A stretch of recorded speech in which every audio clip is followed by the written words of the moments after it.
Okay, of course I don't have to sign up again this time because I signed up the first time.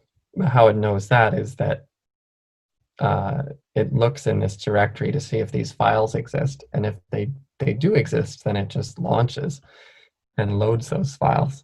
If they don't exist, then it has to generate these things. So it generates your private key the very first time that you launch the application. So if we go back, or if I delete everything in here,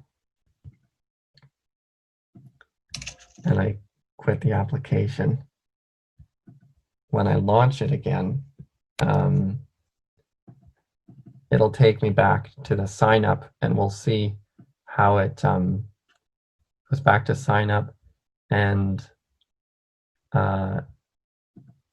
there it's already generated a new private key for me.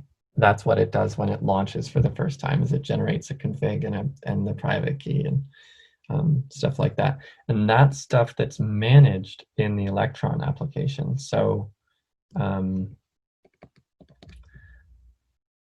it's not that much code that sort of controls Holochain, if you will, that sort of manages Holochain instead of the user having to manage Holochain. It's mostly in a single file that's only, I mean, it's only 300 lines of code long, and not all of that is the code that's managing Holochain, but a bunch of it is.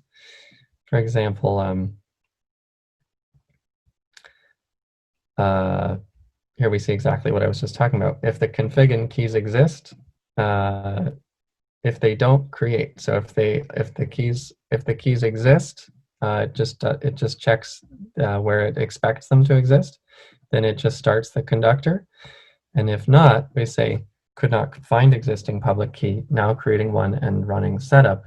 That's when it does the keygen step, when it generates your private key for you. And that's using the HC binary. And then it reads your public address from the key that it just generated.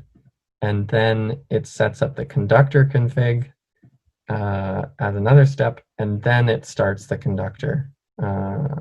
So this is the code that manages Holochain from the Electron side, and it's not that much code, but from my perspective, it's very impactful code, because it means that